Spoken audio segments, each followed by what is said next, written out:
ओम नमः शिवाय। नमस्कार दोस्तों, स्वागत है आप सभी का आपके अपने यूट्यूब चैनल खुशहाल ज़िंदगी में। दोस्तों, आज के वीडियो में हम बात करेंगे हरतालिका तीज व्रत के बारे में।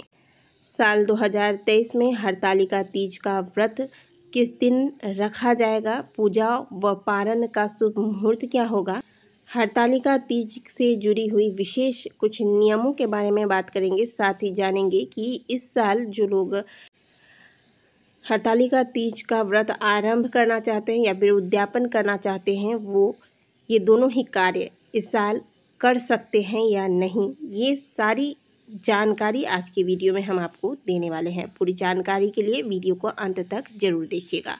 इससे पहले कि हम वीडियो को आगे बढ़ाएं, आप सभी से रिक्वेस्ट है कि फटाफट से वीडियो को लाइक कर दीजिए। कमेंट बॉक्स में हर हर महादेव अवश्य लिखिएगा। दोस्तों, पंचांग के अनुसार भाद्रपद मास के शुक्ल पक्ष की तृतीया तिथि को हरतालिका तीज का व्रत रखा जाता है। इस दिन भगवान शिव तथा माता पार्वती की पूजा का विशेष महत्व है। सुहागिन महिलाएं सुखी संपन्न वैवाहिक जीवन तथा अखंड सौभाग्य की कामना के साथ इस दिन निर्जला व्रत रखती हैं। वहीं कुछ साथ ही अविवाहिता लड़कियां भी अच्छे पति की कामना के साथ सुयोग्य वर की प्राप्ति के लिए इस व्रत को धारण करती हैं। जगत जननी मां पार्वती ने भी भगवान भोलेनाथ को वर रूप में प्राप्त करने के लिए हरतालिका तीज का व्रत धारण किया था। आइए जानते हैं कि साल 2023 में हरतालिका तीज का व्रत किस दिन रखा जाएगा। साल 2023 में हरतालिका तीज का व्रत 18 सितंबर सोमवार को रखा जाएगा। तृतीया तिथि का आरंभ 17 सितंबर प्रातःकाल 11:08 पर आरंभ हो जाएगा। वहीं इसका समापन अगले दिन यानी कि 18 सितंबर दोपहर 12:49 पर होगा। और उदया तिथि को मान्य रखते हुए इस व्रत को सभी सुहागिन महिलाएं 18 सितंबर को ही धारण करेंगी और यही श्रेष्ठ होगा। वहीं बात करें पूजा के शुभ मुहूर्त की, तो इस दिन पूजा जो आप प्रातःकाल में करेंगे, जो लोग प्रातःकाल में पूजा करना चाहते हैं उन्हें प्रातःकाल 6:07 से लेकर 8:34 के बीच में पूजा संपन्न कर लेना है। और प्रदोष काल में पूजा का जो शुभ मुहूर्त होगा वह होगा शाम 6:23 से लेकर रात्रि 8:44 तक। इस बीच में आपको माता पार्वती संग भगवान भोलेनाथ की पूजा जो हम तीज में विधि विधान के साथ करते हैं वह संपन्न कर लेना है। हरतालिका तीज का जो व्रत है यह बहुत ज़्यादा कठिन है, क्योंकि यह बिल्कुल निर्जला व्रत रखा जाता है। इस दिन ऐसा तक विधान है कि आप अपने मुंह में जो आपका थूक आता है इसे भी आपको नहीं निकलना चाहिए, इतना कठिन इस व्रत का नियम होता है। तो इस व्रत को निर्जला रखना है। आप पूजन के बाद भी जल वगैरह नहीं ले सकते, अर्थात पारण आपको अगले दिन 19 सितंबर को करना है। पारण का शुभ मुहूर्त होगा 19 सितंबर को। सूर्योदय के बाद आप कभी भी पारण कर सकते हैं।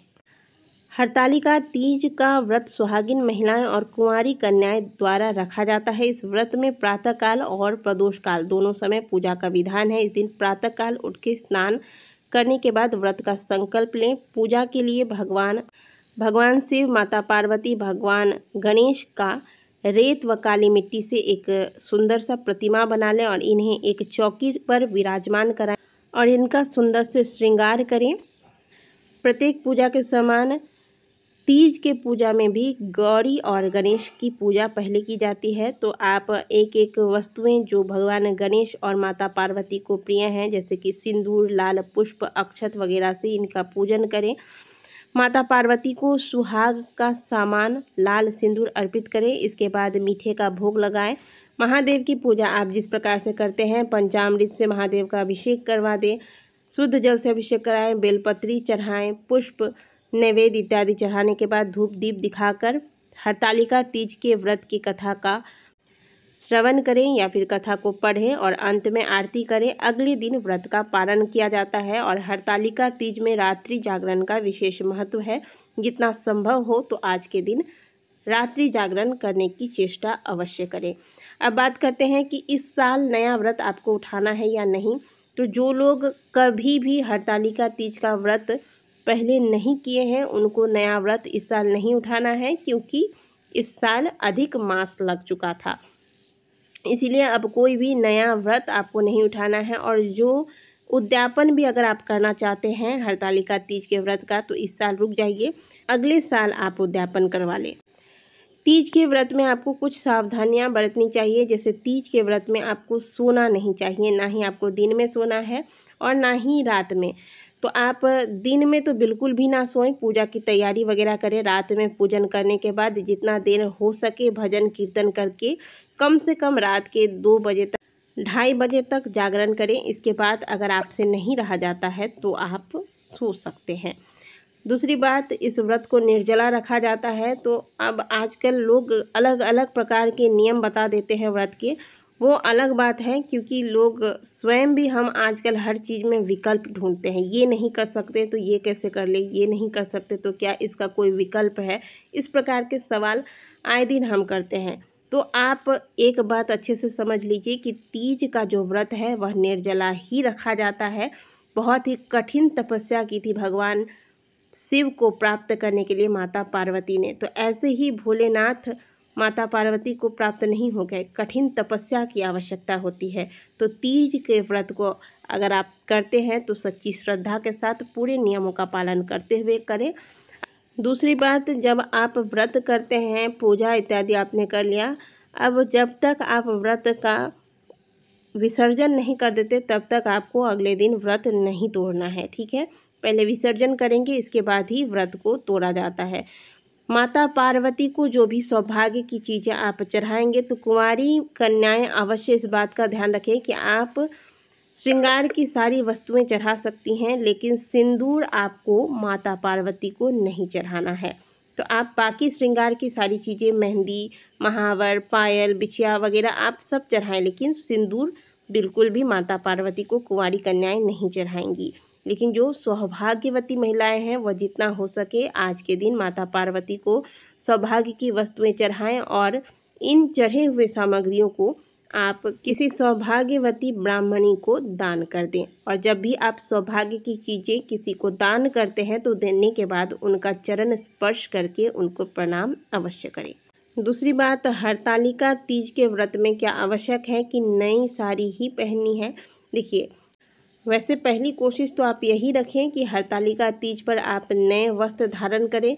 खास करके जो आप साड़ी लेते हैं उसमें रंगों का ध्यान रखें, लाल, पीला, नारंगी, गुलाबी ऐसे रंगों का चयन करें। दूसरी बात, अगर आप साड़ी नहीं ले सकते, कोई समस्या है आपकी, तो ऐसे में अगर आपकी पहले की कोई ऐसी साड़ी है जिसे आपने केवल एक बार ही पूजा के दौरान पहना था और इसके बाद इसे धो धा कर रख दिया, इस साड़ी को पहन के आपने मांसाहार नहीं लिया, ना ही कोई भी भोजन वगैरह किया है, तो ऐसे में आप पहले की साड़ी को भी पहन सकते हैं, लेकिन धोकर धारण करें। अगली बात, हरतालिका तीज से पहले आपके जो भी पायल, कई बार होता है ना कि पायल टूट गया या बिछिया कहीं से टूट गया या मंगलसूत्र है वह कहीं से टूट गया है, तो ये सारी चीज़ें आप पहले चेक कर लें। ये सारी चीज़ें टूटा हुआ रहना बहुत ही अशुभ माना गया है। तो हरतालिका तीज से पहले इन सभी चीज़ों को आप ठीक करवा लें, इसके बाद व्रत वाले दिन में इन सभी चीज़ों को धारण करें। हरतालिका तीज में आप पूजा के दौरान अगर शादी वाला आपके पास चुनरी जो आपने शादी के समय धारण किया था वो है, तो उसे आप पहले से साफ़ करवा के रखें और उसे आप पूजा के दौरान धारण करें। और अगर आपके पास नहीं है तो आप अभी समय है, कोई लाल चुनरी अपने पसंद का अवश्य देख कर रख लें, खरीद कर रख लें, इसे पूजा के दौरान धारण करना चाहिए। आशा करते हैं कि दी गई जानकारी आपको अच्छी लगी होगी। हरतालिका तीज से जुड़ी हुई और भी सुंदर सुंदर जानकारियां हम आगे लेकर आएंगे। इस वीडियो को यहीं समाप्त करते हैं। वीडियो अगर अच्छी लगी है तो वीडियो को लाइक कीजिएगा, कमेंट बॉक्स में हर हर महादेव अवश्य लिखिएगा। मिलते हैं आपसे अगले वीडियो में, तब तक के लिए ओम नमः शिवाय, हर हर महादेव।